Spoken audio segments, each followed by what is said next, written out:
Eu convido você agora a se assentar, se você estiver de pé, para estarmos lendo agora a palavra do Senhor.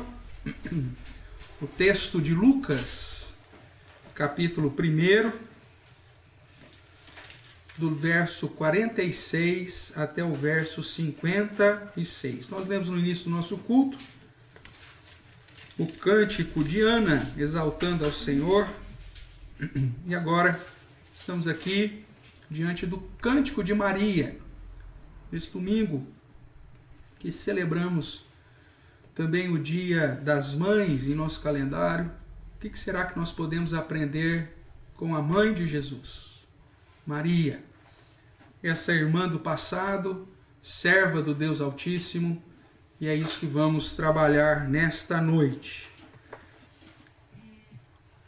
Lucas, capítulo 1, do verso 46 até o verso 56. Eu vou ler, os irmãos acompanhem. Diz assim a palavra do nosso Deus. Então disse Maria: a minha alma engrandece ao Senhor, e o meu espírito se alegrou em Deus, meu Salvador, porque contemplou na humildade da sua serva.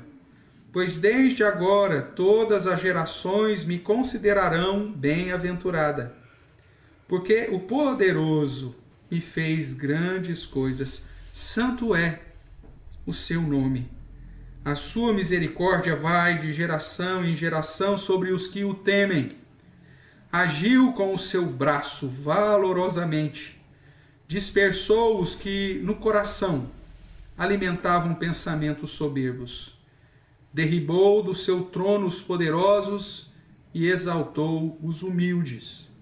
Encheu de bens os famintos e despediu vazios os ricos. Amparou a Israel, seu servo, a fim de lembrar-se da sua misericórdia, a favor de Abraão e de sua descendência para sempre, como prometera aos nossos pais. Maria permaneceu cerca de 3 meses com Isabel e voltou para casa. Amém. Vamos falar com Deus mais uma vez? Oremos. Deus, nós te damos graças pela leitura da tua palavra e clamamos para que teu Santo Espírito nos ilumine, de modo que possamos compreender a tua vontade e aplicar tal vontade em nossa vida, e que possamos viver o nosso dia a dia de modo a glorificar e exaltar o teu santo nome, em louvor ao Senhor e obediência à tua palavra. Que teu Santo Espírito também me abençoe, me iluminando e dirigindo-me, de modo que eu possa ser instrumento para edificar a minha própria vida e a vida dos meus irmãos e das minhas irmãs. É o que nós clamamos no santo nome de Jesus Cristo. Amém. Amém, queridos? Louvado seja o nome do Senhor. Muitas vezes, dentro de um contexto protestante, evangélico, nós temos tido um certo repúdio à figura dessa personagem, a nossa irmã do passado, Maria.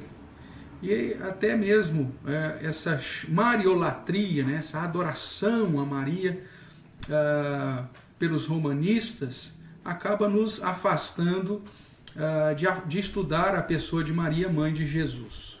Existem, obviamente, várias doutrinas relacionadas à pessoa de Maria, que acaba trazendo mais confusão do que fidelidade às Escrituras, e por isso talvez se fale tão pouco dessa serva do Senhor, irmã nossa do passado. A hiperdulia, que é um termo dentro da teologia, que é a veneração defendida pelos romanistas, pelos católicos apostólicos romanos, a Maria, não tem origem na Bíblia. A Bíblia em nenhum lugar, e nem mesmo Maria, se coloca numa posição de ser adorada, de ser exaltada. O próprio Senhor Jesus, com todo o respeito, com toda a honra, que deveria a ela, como aquela que fora escolhida para ser a mãe de Jesus, na perspectiva não de de gerar, mas de ser o meio para a encarnação de Cristo, em alguns momentos no seu ministério, chama a atenção da própria Maria que o foco era o próprio Cristo. Ele é quem morreria pelo seu povo para salvar o seu povo dos seus pecados, inclusive os pecados da própria Maria. E a nossa irmã, que nesse cântico vai justamente exaltar esse conhecimento que ela tinha do poder de Deus, da grandeza de Deus e de que a honra e a glória deve ser somente a Deus. Mas dentro dessa doutrina de veneração, nós vemos então que ela não tem origem nas Escrituras, mas é fruto de um processo de sincretismo religioso, onde com a determinação do cristianismo como religião oficial do Império, isso lá perto do ano 300 depois de Cristo, acaba trazendo aqueles que não eram verdadeiramente cristãos na obrigação de serem agora cristãos, introduzirem a adoração a outras entidades femininas, e então Maria acaba sendo alvo dessa prática. Pois na Escritura Sagrada não há nenhuma palavra ou situação que encoraje a idolatria, seja de quem quer que seja, né? Seja de Maria, de José ou de qualquer outro personagem bíblico. A adoração é somente a Deus, ao Deus único, que subsiste nas três pessoas, Deus Pai, Deus Filho, Deus Espírito Santo. É isso que a palavra de Deus aponta. Nem anjos aceitaram ser adorados, nem mesmo os apóstolos aceitaram ser adorados, e não há nenhum indício para adorarmos quem quer que seja, senão única e exclusivamente o próprio Deus, na pessoa do Pai, do Filho e do Espírito Santo. Duas doutrinas ou dois dogmas católicos que agiram para nos afastar ou afastar o nosso estudo sobre a Maria, nossa irmã do passado. Quais seriam esses dois dogmas? O primeiro é um dogma de 1854, numa reação à Reforma Protestante, né, numa ação chamada de pós-reforma ou contra-reforma, onde a Igreja Católica acaba introduzindo o dogma da Imaculada Conceição, que diz que Maria nasceu sem pecado original. Isso não tem amparo nas Escrituras, porque a palavra de Deus diz que todos os homens pecaram, todos nascem condenados, todos nascem debaixo da condenação do pecado. Todos aqueles que são descendentes de Adão, consequentemente, nascem debaixo da realidade do pecado original. Então, esse dogma foi uma reação num período histórico, mas que está pautado na tradição, na força da tradição papal e não nas escrituras sagradas. Um segundo dogma que acaba nos conduzindo muitas vezes para deixar de lado os estudos relacionados a Maria é o chamado dogma da Assunção da Bendita Virgem Maria, que é agora, de 1950, né?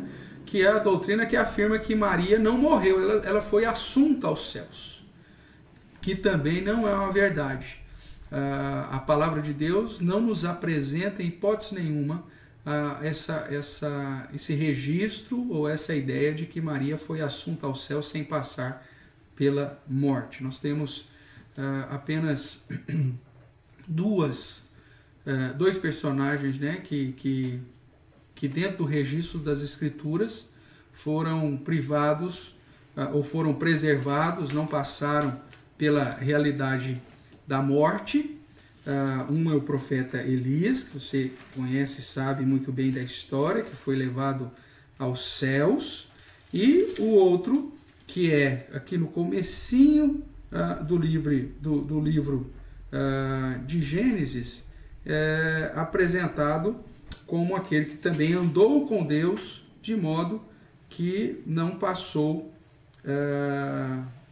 pela morte. Enoque, que segundo Gênesis capítulo 5, verso 24, diz: andou Enoque com Deus e já não era, porque Deus o tomou para si. Fora essas duas pessoas, Enoque e Elias,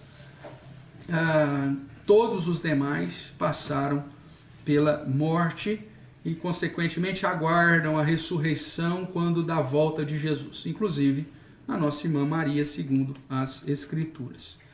Dito isso, irmãos, vamos caminhar aqui para quebrar essa ideia falsa de que Maria é digna de ser mediadora, né?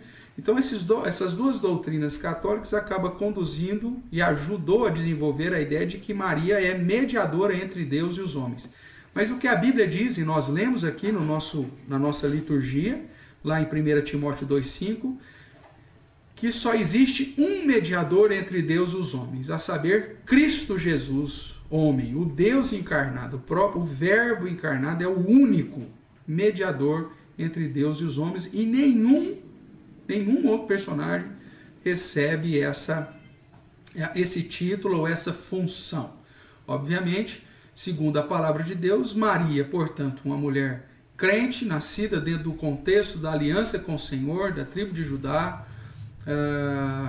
fora escolhida, separada, agraciada por Deus para ser instrumento da encarnação de Cristo, mas isso não faz dela uma mediadora ou dê a ela qualquer outra função ou posição diante da redenção ou da mediação entre Deus e os homens. Dito isso, irmãos, nós devemos nos colocar, portanto, acima desses erros teológicos e olharmos para Maria, a mãe de Jesus, como uma serva, um instrumento usado por Deus, inclusive para nos ensinar sobre a sua graça, através dessa postura humilde que Maria teve e que tem também muito nos ensinar. É o que nós pretendemos trabalhar nesta noite, na adoração nessa mensagem, adoração ao nosso Deus. Quando nós observamos, então, a vida dessa serva do Senhor, nós vemos a sua humildade, inclusive contemplada no seu cântico, quando ela diz, porque contemplou na humildade da sua serva. E ela reconhece que seria considerada bem-aventurada porque o poderoso resolveu fazer grandes coisas através da sua vida. Ela é uma mulher, obviamente, bem-aventurada, como sinônimo aqui de agraciada, de feliz, né? Porque recebeu uma graça, uma bênção de Deus. Ela foi a virgem escolhida para o cumprimento da profecia de que o Cordeiro, ou de que o Verbo de Deus viria ao mundo através dela. Isso não é pouca coisa, obviamente é um instrumento especial de Deus. Ela era da tribo de Judá, José, que era o seu noivo, também era da tribo de Judá, e era necessário que dentro da linhagem humana o Messias nascesse dessa tribo e de uma linhagem que vinha de Davi. José, portanto, é da linhagem de Davi. Então, se a gente for olhar até para essa perspectiva da importância no cumprimento das promessas, José se torna até mais importante porque é dele que vem a ligação com Davi, né? É lógico que é da mesma tribo, mas a linhagem específica dentro da tribo de Judá, passando por Davi, vem de José. E Maria, por ser a noiva, ser aquela que estava num processo para se tornar a esposa de José, é, portanto, agraciada para ser instrumento de Deus para a encarnação de Cristo. Quando nós olhamos mais propriamente para a canção de Maria, conhecida em latim, né, por Magnificat, deixa claro os motivos que levaram Maria a louvar e engrandecer ao Senhor. Fica manifestado aqui a emoção de Maria por ser usada por Deus. Ela reconhece que o fato dela ser usada por Deus como instrumento nesse cumprimento dessa profecia não estava nela, mas numa ação graciosa, poderosa e benéfica vinda de Deus. Então Maria revela o seu conhecimento sobre a fidelidade do Senhor em cumprir as suas promessas. O verso 54 vai dizer: amparou a Israel seu servo, a fim de se lembrar-se da sua misericórdia, a favor de Abraão e de sua descendência para sempre, como prometera aos nossos pais. Ela sabia que fazia parte de um plano muito maior, de uma promessa, de uma profecia muito maior, de uma aliança muito maior que Deus tinha com os pais, tanto com Jacó ou Israel, como com Abraão, de trazer a salvação por meio do descendente da mulher e, consequentemente, cumprir, assim, as suas promessas. Ciente disso, irmãos, nós podemos olhar no Cântico de Maria e aprendermos, obviamente, quanto à postura da própria Maria como serva de Deus. Ela não se coloca em nenhum momento como alvo de adoração ou como alvo de culto, mas sim exalta e engrandece. Nós vemos uma postura realmente de uma mulher que tinha consciência exata das promessas de Deus, que tinha uma consciência da expectativa da chegada do Messias e de que isso viria através de uma virgem que seria escolhida pelo Senhor.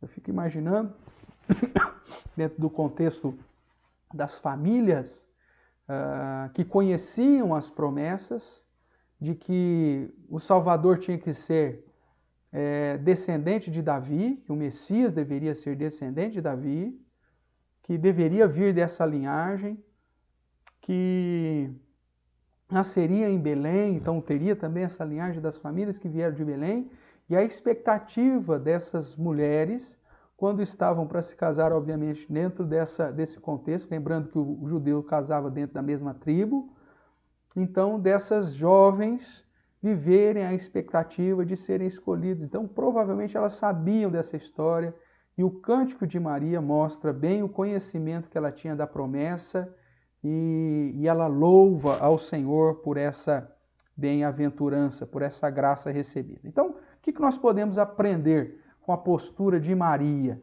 a serva do Senhor? Nós sabemos que através da canção, ou das canções, nós expressamos aquilo que é o mais íntimo do nosso ser, né? Quando nós cantamos, nós externamos os sentimentos mais reais, verdadeiros da nossa alma.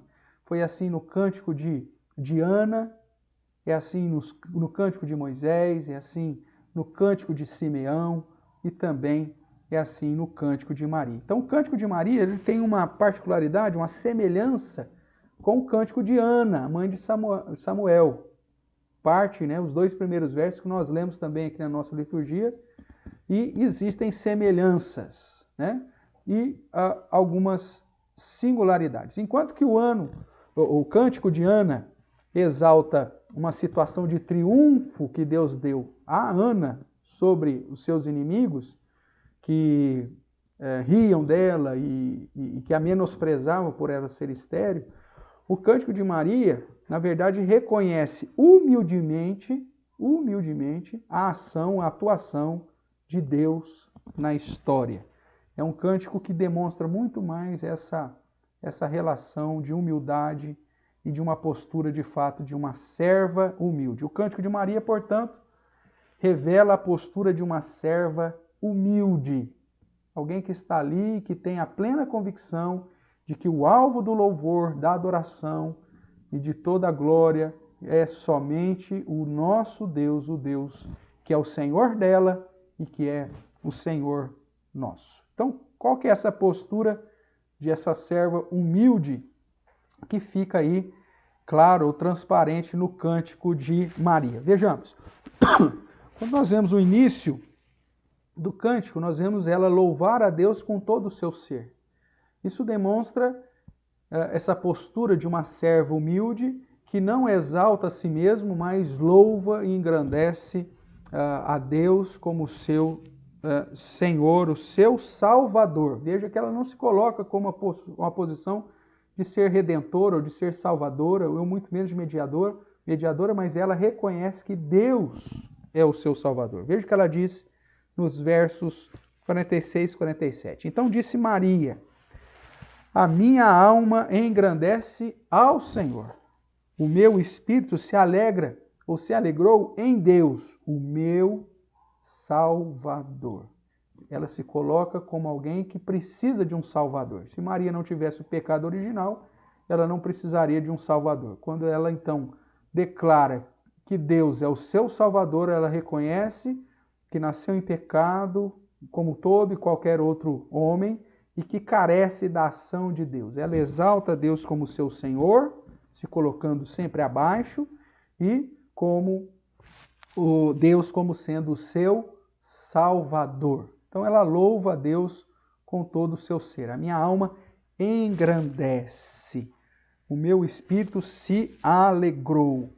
São expressões de louvor que apontam para o reconhecimento de quem Maria é e de quem, como ela enxergava o Senhor, seu Deus.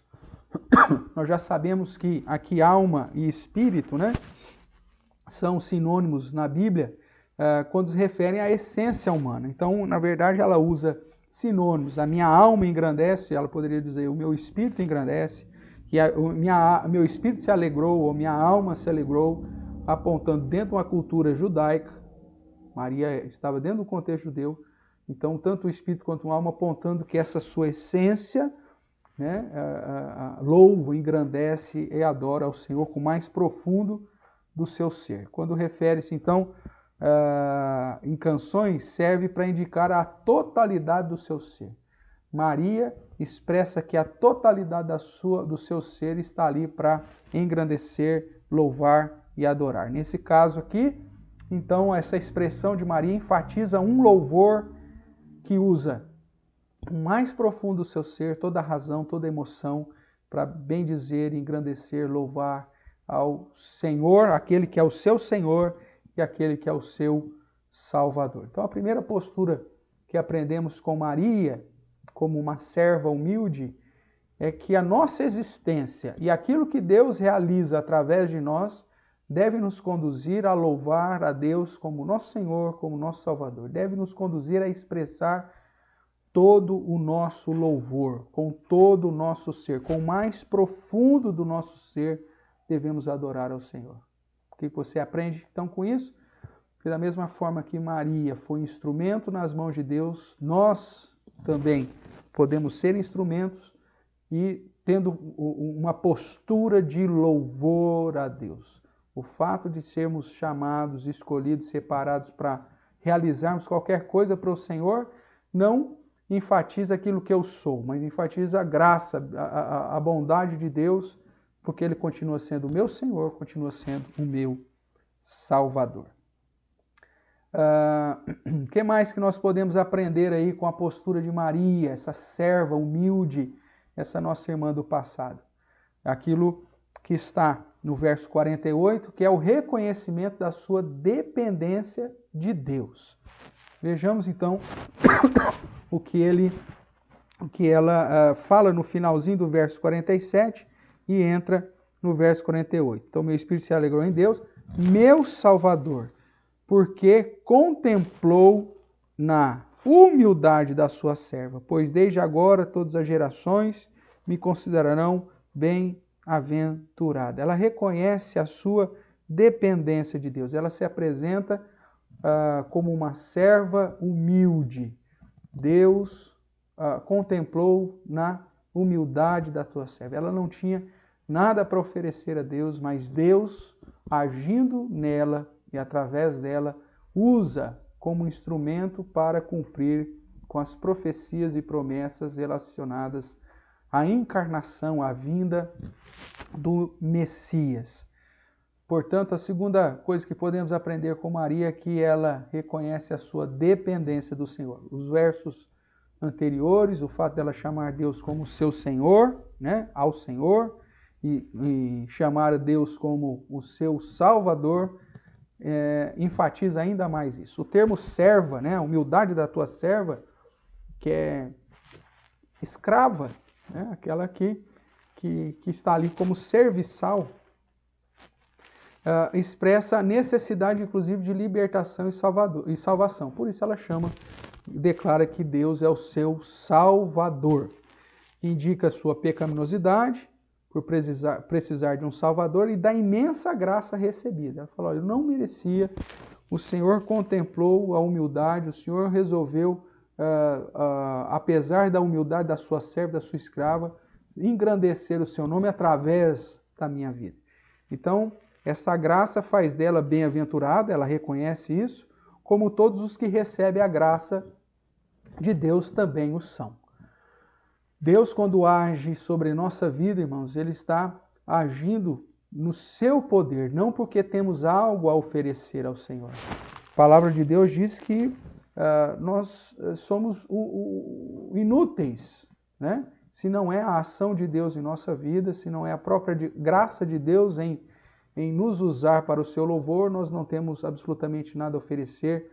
Isso também acontecia com a nossa irmã, a serva do Senhor aqui, Maria, e ela reconhece isso, que o fato de agora as gerações futuras, ou as gerações consideradas agraciada ou bem-aventurada ou feliz, é porque Deus, e não porque ela tinha algo a oferecer, mas porque Deus resolveu contemplar na humildade da sua serva. Ela reconhece a dependência de Deus.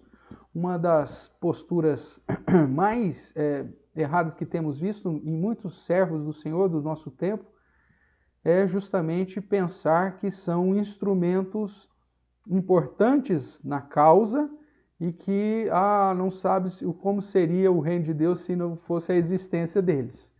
Tem pessoas dos nossos tempos, né, líderes inclusive no nosso tempo, que se colocam como se fossem essenciais, né, como se Deus necessitasse deles, e que a obra do Senhor só é realizada justamente por conta da existência deles. Não é assim, nunca foi assim, nunca será.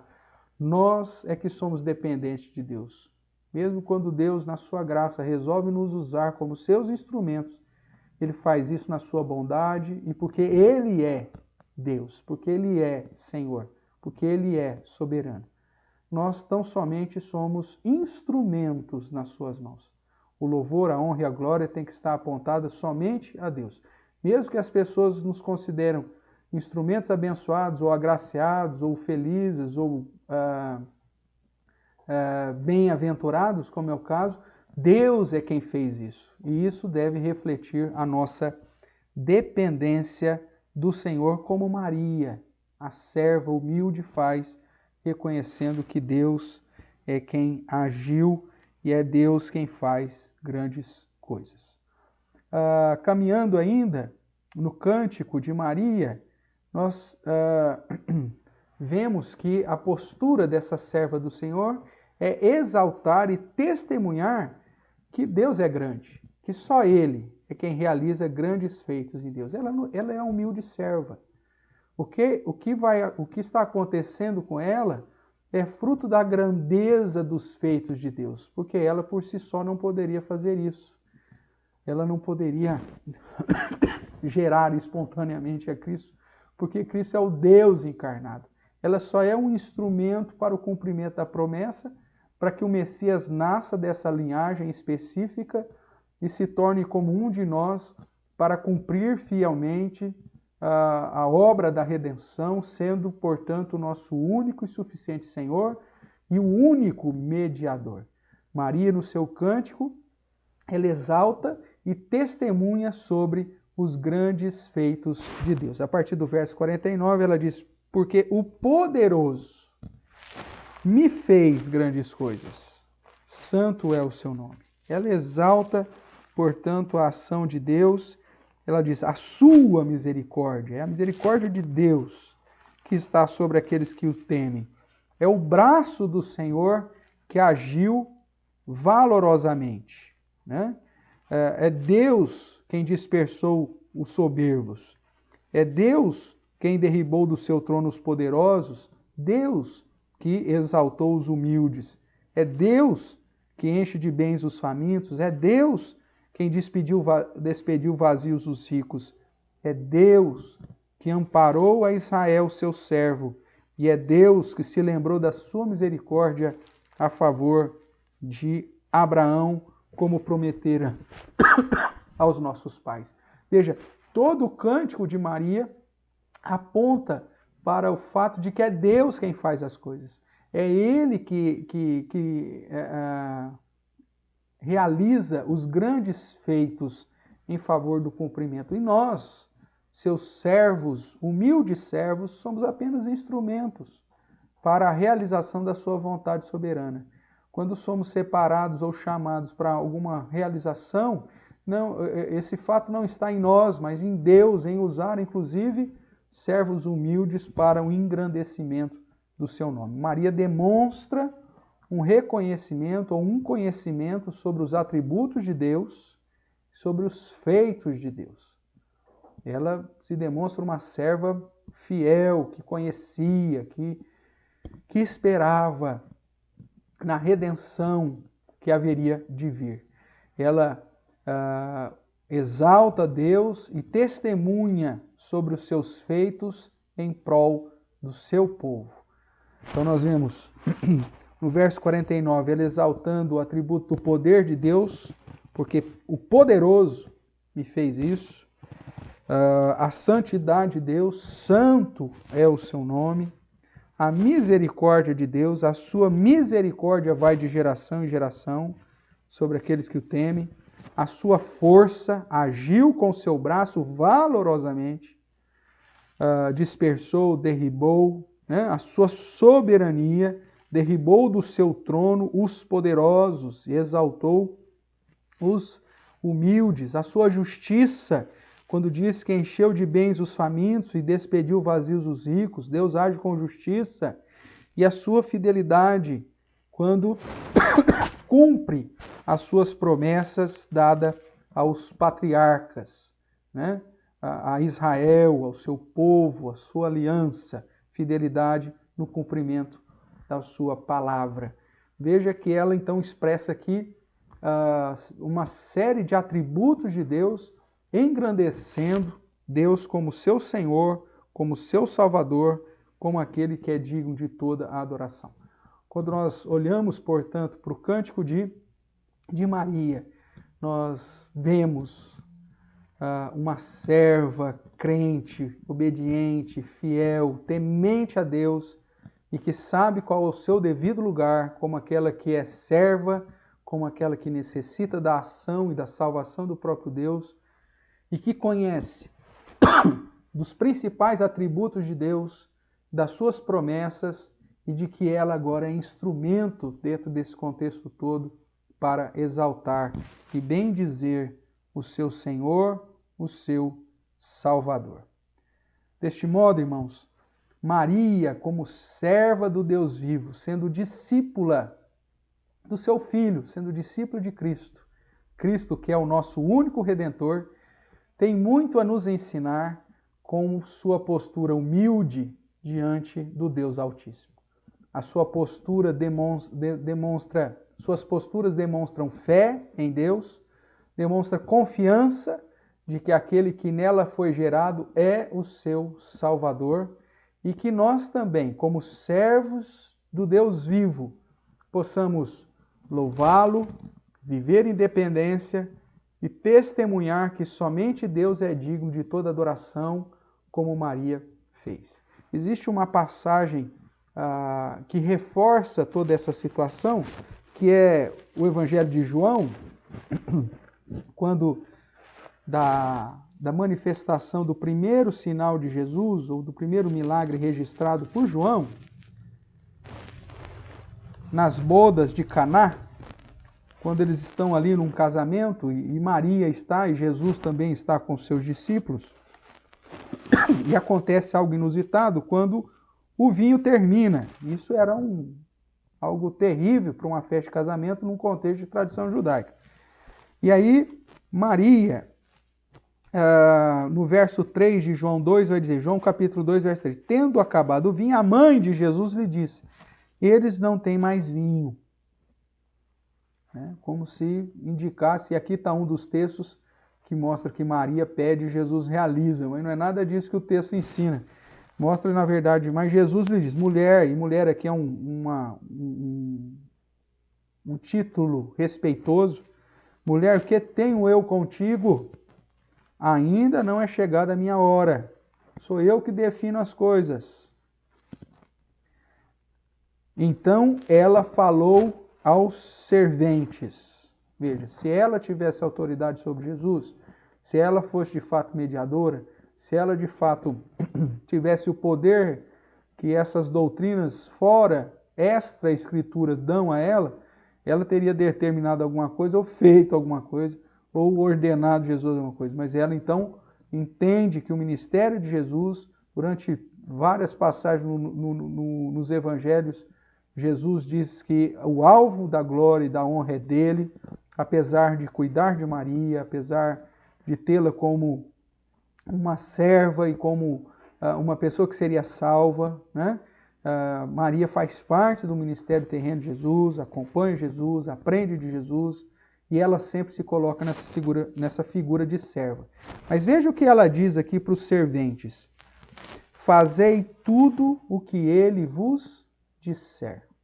Não é ela que determina nada, mas ela aponta para que a autoridade e o poder está em Cristo. E que os serventes deveriam estar, ou os serviçais deveriam estar atentos ao que Cristo mandasse. Se todas as pessoas que se dizem cristãs hoje obedecessem esse princípio da nossa irmã Maria, de ouvir somente aquilo que Jesus diz, nós não teríamos uma idolatria ou uma mariolatria, porque nós estaríamos entendendo que o objetivo do poder, da honra e da glória está no Deus encarnado e não no instrumento que Deus deu, que foi ou usou, que foi Maria. É exaltar muito mais a embalagem do que o conteúdo. É exaltar muito mais o casco do que o líquido, né? E na verdade o que sacia a sede, o que sacia a fome espiritual, o que traz a verdadeira salvação, o único mediador entre Deus e os homens é Cristo. E ela aponta para Cristo. Faça o que ele vos disser. Se você quer realmente, inclusive, agradar ou seguir o conselho, né, dessa nossa irmã do passado, faça tudo o que Jesus te disser. E ele é o único digno de ser adorado e exaltado. E Maria expressa isso no seu cântico e durante os momentos que o Evangelho reserva para registrar as palavras dessa serva humilde do Senhor. Esse Dia das Mães, a mãe de Jesus, né, esse instrumento do cumprimento da promessa do Senhor, nos ensina a ter uma vida de louvor a Deus, uma vida de dependência do Senhor e de engrandecimento e reconhecimento de que só Deus é digno de todo louvor, de toda adoração, e consequentemente devemos viver em dependência e testemunhar que somente Deus é digno de adoração, e como as Escrituras nos ensinam que somente Jesus Cristo é o nosso mediador e o nosso redentor. Que Deus possa abençoar ricamente a sua vida e que a postura dessa serva do Senhor, dessa nossa irmã do passado, que também foi salva pela obra de Cristo Jesus, que também aguarda a ressurreição do dia final e que estará conosco na eternidade, que os ensinamentos que aprendemos através da sua postura possam também ser vistos em nossa vida como servos humildes que também devemos ser, e que assim possamos louvar a Deus, reconhecer a nossa dependência dele e exaltar em todos os seus atributos como o único digno de toda a adoração. Que Deus abençoe a sua vida e te guarde, é também o desejo do meu coração. Amém?